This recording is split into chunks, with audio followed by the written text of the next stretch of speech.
Well, thank you very much, everyone, for attending our intermarium lectures, which we hold generally every 2 weeks. Today's speaker is Mr. Timoteusz Zich from Poland, and he will be talking about Europe after the Lisbon Treaty.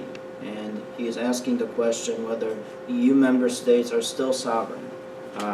Mr. Zich teaches history of political and legal philosophy and the introduction to the methods of legal reasoning at the University of Warsaw.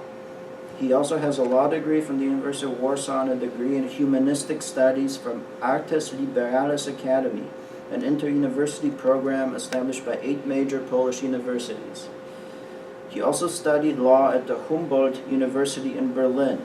Serving as an expert at the Adam Smith Institute, he focuses on issues of regulatory reform, judicial lawmaking, and legal measures in the European demographic crisis.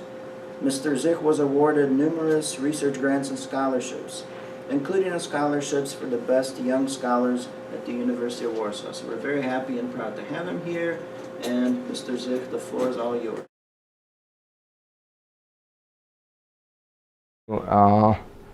The first part of the lecture, as it was requested, will be devoted to the institutional framework of EU and the reforms introduced by the Lisbon Treaty, which is in force since December 2000 time. And in the second, shorter part of the lecture, I will try to assess the current state of things in terms of sovereignty and benefits for the member states due to that they gain due to the integration process. First of all, I know that many of these remarks are sort of basic, but I should begin with fundamental issues.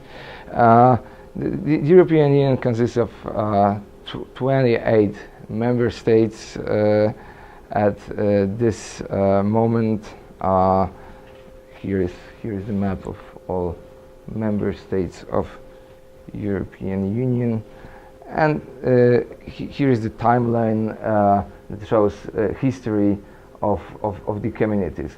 Actually, what we know as European Union is legal entity just since the Lisbon Treaty. So it has been formally legal entity just for 4 years.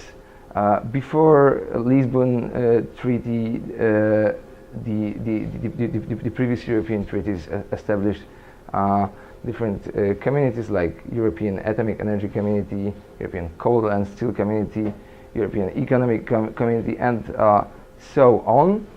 Of course, there's no point in describing entire history of European integration, but so-called European Union was first established in 1993, but its formal entity just since 2009. And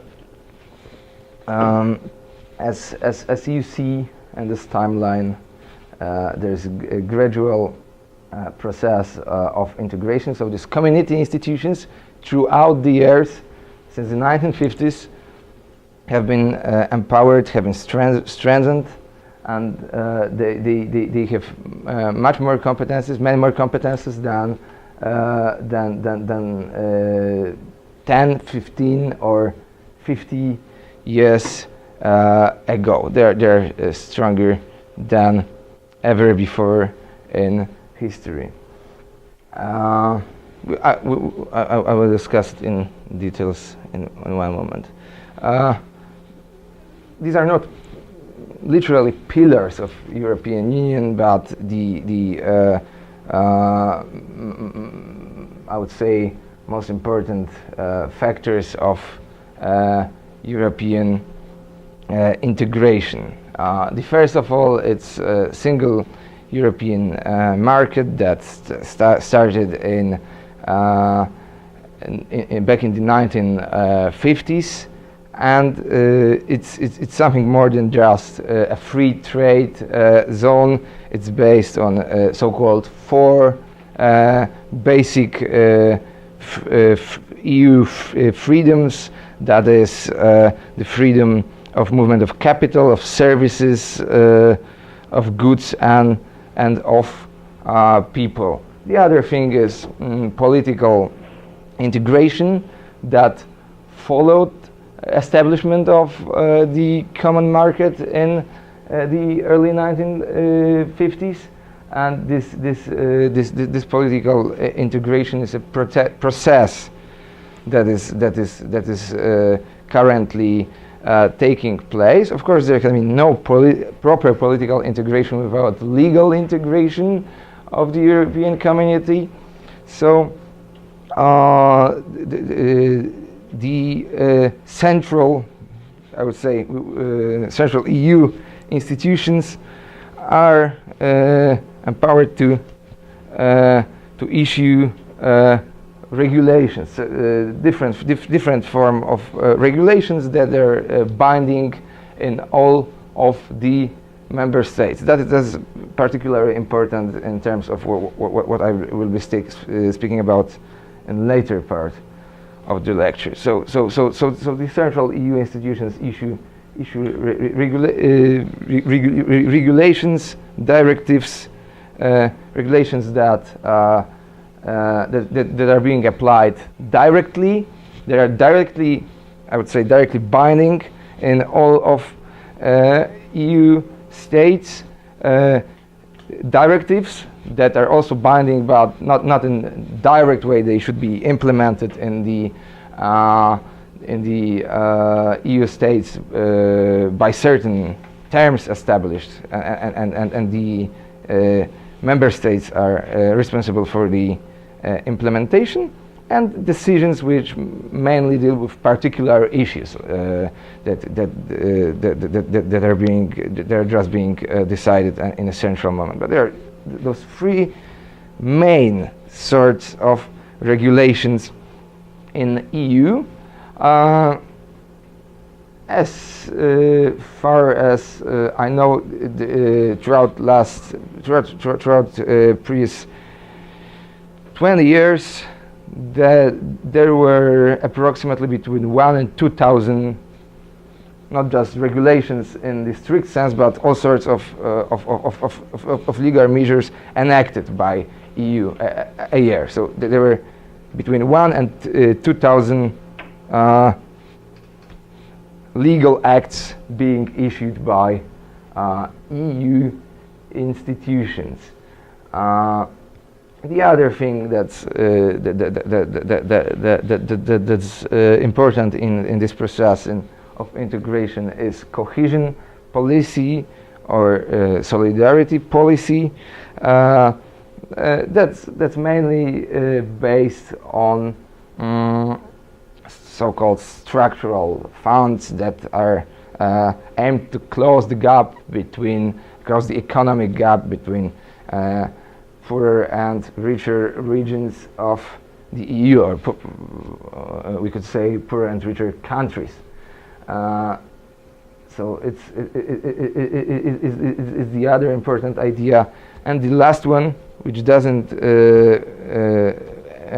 work in all EU countries right now, just in 17 out of 28, is so-called Eurozone, which is common currency for entire Europe, and the reasons for its establishment were mainly political. It was the idea of strengthening bonds between countries. I wouldn't say there were strong economic reasons for this. So here are five. Actually, we could also mention common agriculture policy, but here you have five dimensions of this EU integration. Five dimensions of this EU integrations. In terms of organizational framework of EU, we can differ two sorts of institutions. There are institutions which just represent current governments of the member states. They are listed here. These are the Council of European Union and so-called European Council. They still play major part in the decisional process in the European Union. But who sits there are representatives of the current government. So when the government changes in certain European country, then their representatives sit in the Council of European Union or the European Council. So it would be something what resembles classical international organization. That are representatives of the member states, and they make decisions right here. But I would say purely European institution on the central level are much stronger than in other international organizations. So the European Parliament, European Commission, Court of Justice, or European Central Bank do not literally represent countries, governments, but they represent people of the, I would say, entire European Union. The European Parliament is being elected every 5 years in entire European Union. The European Commission consists of commissioners who are being appointed by governments of the countries, but still the purely European Commission and the Court of Justice of EU. It's particularly important in terms of the later part of the lecture because it plays a harmonizing role in the EU legal system, and at the same time it's some sort of unifies this this legal system of EU. I will discuss it, the role of the Court of Justice, which not only interprets the law of treaties, but definitely adds much to their content in the latter part. And there's also European Central Bank, which is responsible mainly for the euro currency issues. It fixes interest rates and so on. There are also some other institutions, but they don't play important role in the framework, like the Committee of Regions or Economic Social Committee. They have just advisory role. Here is the process of decision making. Actually, there are 4 different processes that may be used depending on the issues decided. Here you can see it was actually the original decision-making procedure enacted back in the 1950s. You can see that the role of European Parliament was just advisory, and all the important decisions depended on institutions like Council of the EU and the European Commission, which were appointed. This was just a congregation of the representatives of member states. after the Lisbon Treaty, the things have changed, and right now you can see that in most cases the role of European Parliament is not just advisory. You see, you can see EU Parliament is that yellow part of the screen, but it must approve most of the decisions, and in case it doesn't approve decisions, it goes on like this. Of course, there's no point in discussing all of these procedures. This one plays the most important role right now. The co-decision procedure and the cooperation procedure is also important. But all the institutions take part in this, and European Parliament, which is purely European institution, it doesn't represent the states, it represents the people. It's not anymore advisory institution, but it makes decisions. As you see, Commission, Parliament, and Council of Ministers take part in this process, and initiative formally belongs mainly to, in fact, mainly to the Commission. The Parliament may also propose legislation, but it happens less often.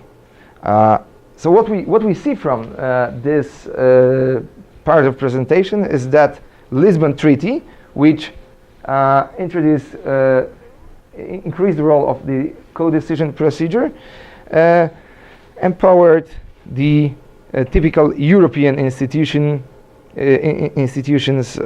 and they play important role in the decision-making process. After the Lisbon Treaty, it is not entirely clear whether European Union should be classified as international organization, confederation, or federation. It has still features of these three, I would say in Max Weber's terms, ideal types of organizations. It has still three features of all these types of organizations. What's quite surprising, the US and international scholars tend to classify EU as federation more often than the scholars from inside of EU. Of course, there may be some, I would say, political reasons for this approach, but there are many US scholars who explicitly say that that the European Union is already a federation. In the EU, and particularly in my country of origin, in Poland, it is still widely agreed that European Union is just international organization with some specific features of federation. It has wide lawmaking competence, which and not all of its decisions must be agreed by the local government in order to be enforced. So its competence much wider, much stronger than those of all the international organizations all over the world. But still, the European Union's competences in terms of fiscal policy, in terms of budget policy, in terms of defense, and of foreign relations, are quite limited, or they don't exist at all. So I personally don't think it's proper to speak of a typical federation when we describe European Union right now, because of lack of these three important features. So but what's important, it's not the academic description and classification of what EU actually is, but the direction of process that is currently taking place. And we can see this direction while analyzing the Lisbon Treaty. I already mentioned that the new procedure of decision making, the new legislative procedure, empowered the central EU institutions. What the other features that strengthen the central institutions of EU are introduction of the full-time of the institution of the post of full-time president of European Council and the High Representative of the Union for Foreign Affairs and Security Policy. You can see both of them in the picture. The people chosen to take those posts were not important politicians in their countries of origin at this time, so it was supposed to serve as a sign that both those posts don't actually will not be state-like, I would say. After the Lisbon Treaty, the EU may be party to the treaties. That's what I already mentioned, that it's right now legal entity, and due to this fact, it may be, in proper terms, member of international organizations. It's Mm-hmm. already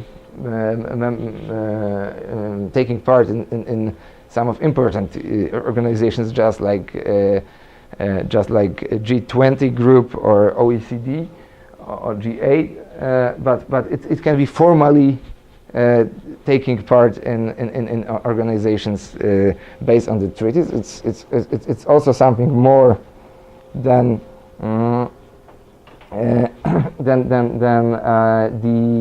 other international organizations which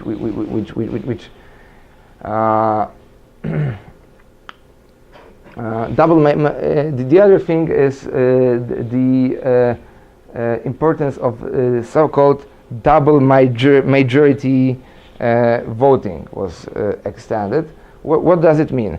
Before the Lisbon Treaty in 2009, most important decisions in the EU Council, so this council where member states are being represented, were being taken unanimously. Like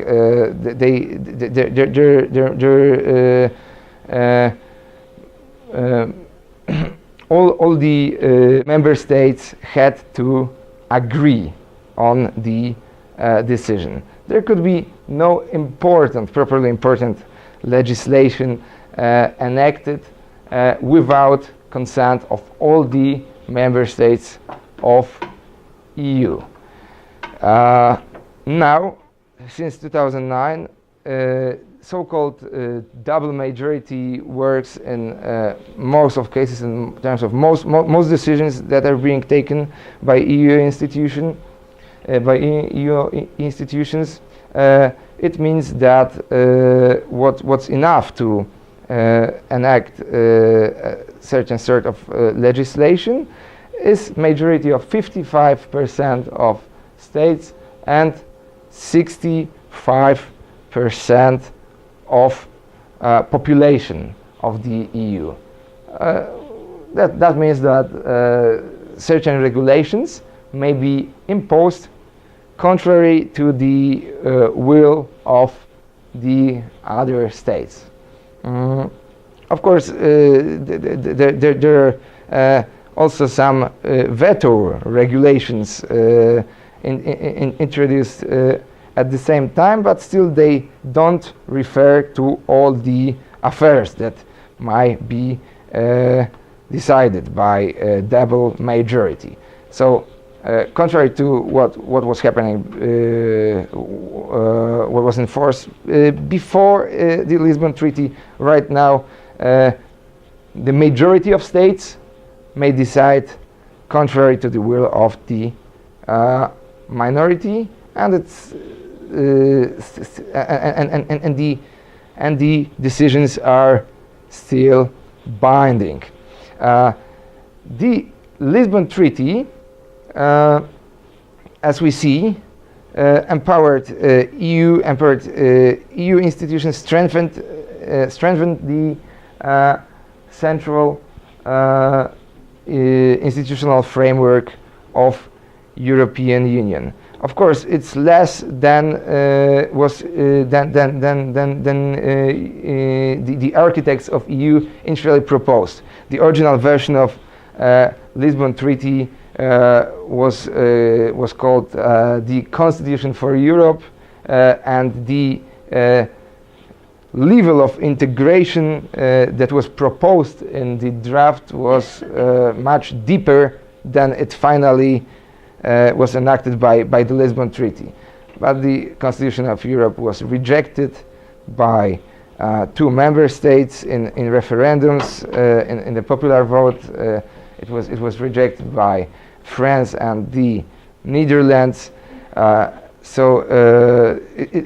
the reason that in Lisbon Treaty we don't have the President of European Union, but just President of European Council, and some other provisions were also cancelled. Still, it's the same direction. It's the direction of deeper integration of these states, and there is always the same mantra being repeated by the EU officials, that if we stop the integration, or if we at least stay in the same place as where we currently are, then we should face the danger of the demise of inter-European community, and we can stop it. We can only move on. Otherwise, the EU falls. That's the mantra. And on the other hand, the Lisbon Treaty, we introduced one important provision: withdrawal procedure, secession procedure. Now it's clear that EU member states may exit the European Union in certain terms. It's not an easy procedure. The member states have to negotiate the terms of the dissolvement of the EU treaty. It has to last for a couple of years, at least 2 years, if it's not otherwise stated. We maybe we will one day check if it actually works, but it's the part of the Lisbon Treaty that doesn't change the state of affairs in the direction of deeper integration. It just makes clear that certain states may leave the EU. Actually, in fact, in the past, situations like that already happened, but but it didn't refer to the proper states, just to the just to the territories like Algeria or Greenland that actually seceded from EU after getting independence, or in case of Greenland, autonomy. But secession of the independent state that formally joined union after under this name is something entirely new. What's the most important part of this entire sovereignty problem? According to the classical Thomas Hobbes's definition of sovereignty that he introduced in his already in 17th century, and that was developed by Montesquieu. The nerve of sovereignty is the lawmaking competence. Who makes the supreme law that is binding to the people and to which the people in certain area are obedient is the actual sovereign. So the issue of the supreme lawmaking competence hasn't been decided in any of the EU treaties. Most of them are still in force because the later treaties just reorder, I would say, the previous treaties. So the treaties from the 1950s are, at least in part, still in force. But what's really important that the EU treaties don't deal with this issue. Of course, there's this International Convention of the Law of Treaties, so-called Vienna Convention from 1969. Almost all EU states, except for France, as far as I remember, are parties to this convention.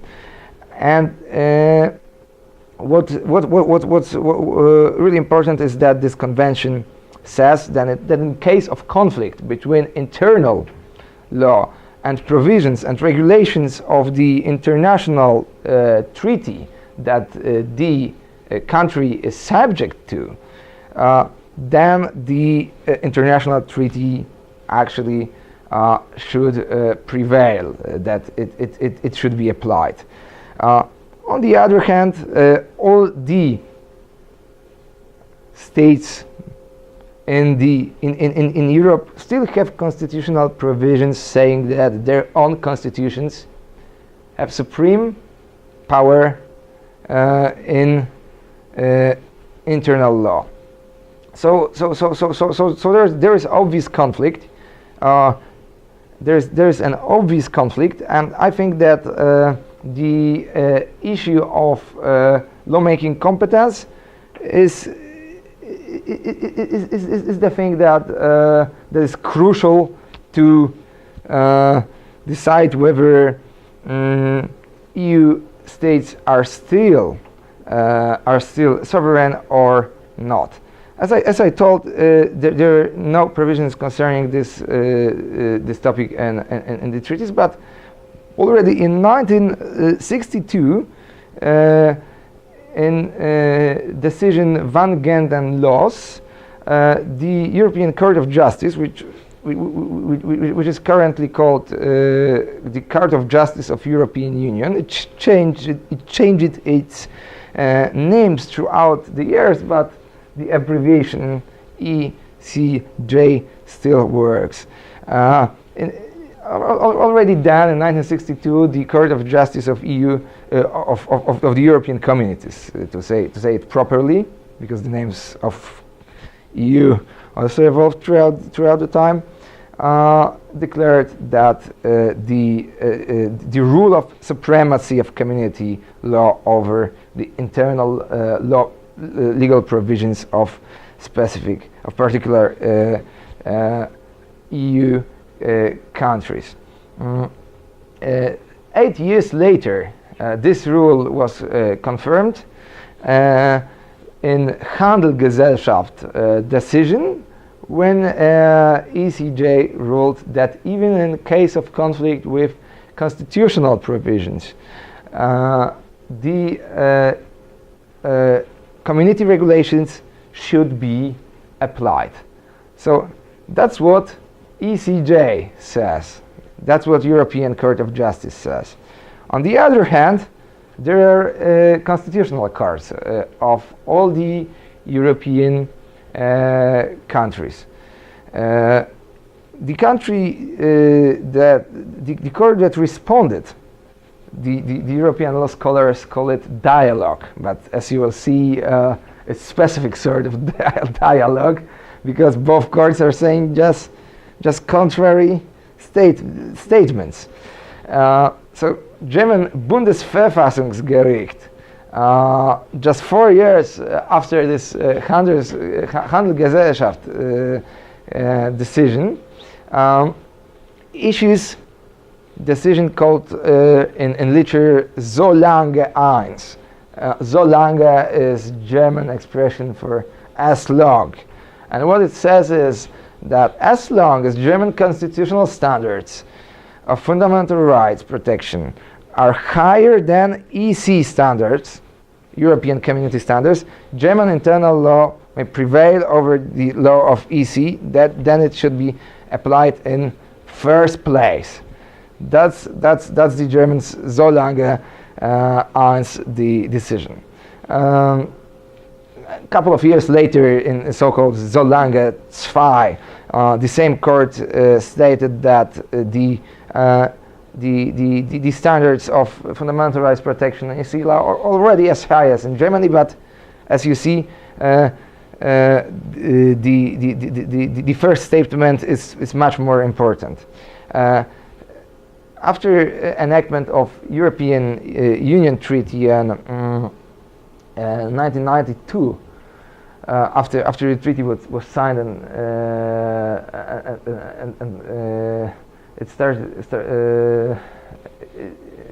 it got the legal force, the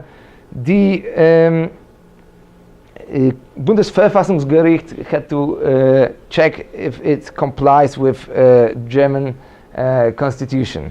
It finally took place in the year 2000, and as you see, the line, the statement in this decision is in full compliance with Solange eins. The Bundesverfassungsgericht says that EU institutions don't have so-called competence. That is the competence to establish its own competence. So they're not sovereign, I would say it in other words. Then who has competence?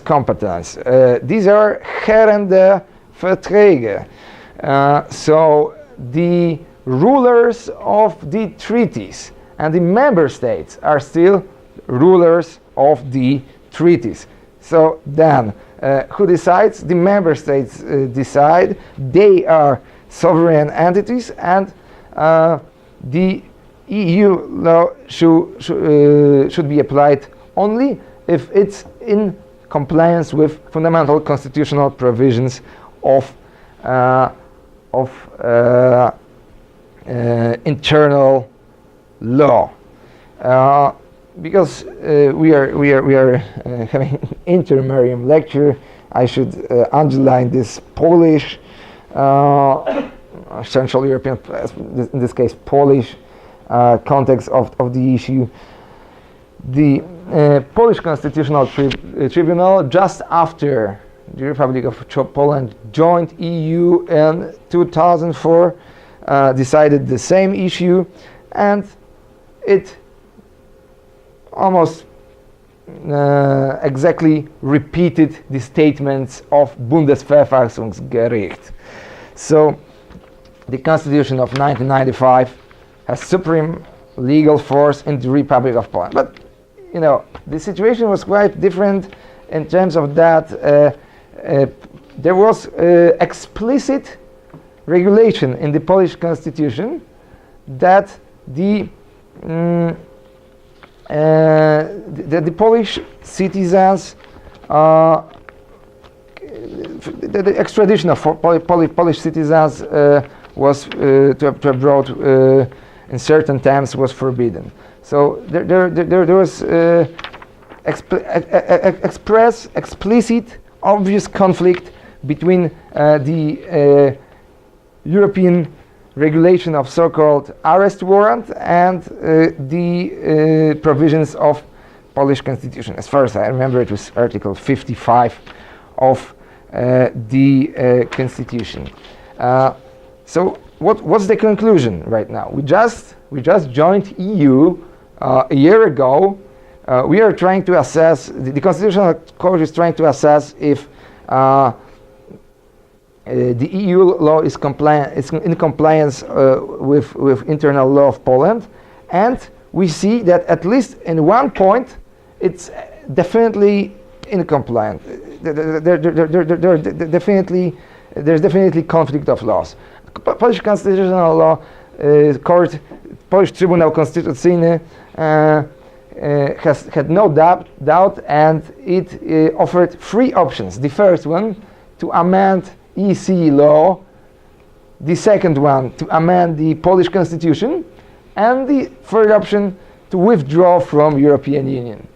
So in this case, we see that the Polish Constitutional Tribunal had a stance as strong as the German one, and it stated without any doubt that the Poland is, in legal terms, sovereign country. In other EU states, it varied. Like some of them, like France, some constitutional courts, like French Constitutional Council,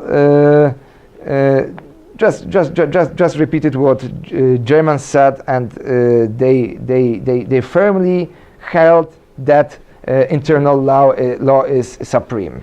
That also refers to Spain, Denmark, and Greece, where Constitutional Court explicitly stated that the constitutional law, internal constitution is supreme. Just two countries, Ireland and Holland, at least in terms of the old so-called EU 15, the old European Union members that access Union in the later part of 20th century. Just Ireland and Holland are the two cases where the courts explicitly confirmed the view of ECJ, so of the European Court of Justice, and just in Ireland and Holland the constitutional courts said that their internal constitutions are subject to European to the law of EU. In other cases, the situation is not as clear as in Poland, Germany, or France, but in neither of the other member states ever stated, like Ireland or the Netherlands, that their internal law is subject to EC law in fundamental terms. What happens in the Lisbon Treaty? Original Constitution of Europe that I mentioned before included original draft of the Constitution of Europe included provisions concerning the primacy, the supremacy of EC law over the internal law, and to be honest, it was definitely one of the main reasons of its failure. One of the main reasons why this constitution was rejected in the end. So in Lisbon Treaty there were no provisions like that were supposed to end this argument, but still. In the end, there was a declaration attached to the Lisbon Treaty, so-called Declaration number 17. And what the countries, what the member states declared then was just a very general statement saying that the member states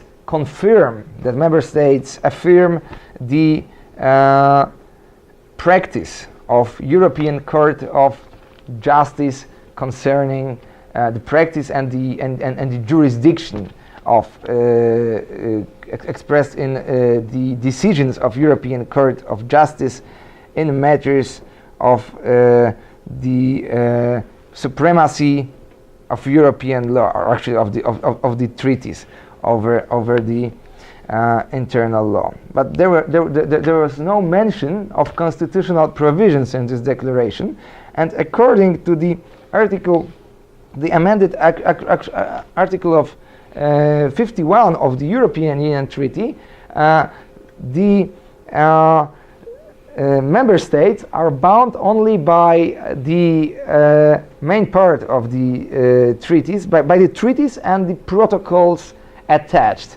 But there is no mention of declarations. So although this declaration was attached, it's not literally binding, because just the treaties and protocols bind. So it didn't take long for the constitutional courts to answer to the statements made in this declaration. The obvious opportunity to do this were decisions concerning compliance of Lisbon Treaty with national constitutions. The first court to react was the Czech Ústavní Soud, which declared in 2009 that although without even referring to the declaration number 17 attached to the Lisbon Treaty, that the state of things remains unchanged, and for all formulas coming back from Maastricht decision of Bundesverfassungsgericht and the Polish decisions as well. Actually, the Czech Constitutional Court repeated the Polish formula from before the Lisbon Treaty. They just said that nothing gets changed in terms of sovereignty and supremacy. German Bundesverfassungsgericht in much, I would say, it attracted much more attention than the Czech decision. Also confirmed that things remain unchanged. So did Polish Constitutional Tribunal in two decisions, one concerning the Lisbon Treaty and the other one issued a year ago. So we see that the issue of sovereignty in terms of lawmaking competence remains unsolved. And there's still a lot of doubt of what would happen if the regulations that are explicitly contrary to the provisions to the constitutional provisions would be enacted by the EU institutions. That this so-called dialogue would actually proves to be just shouting in different directions and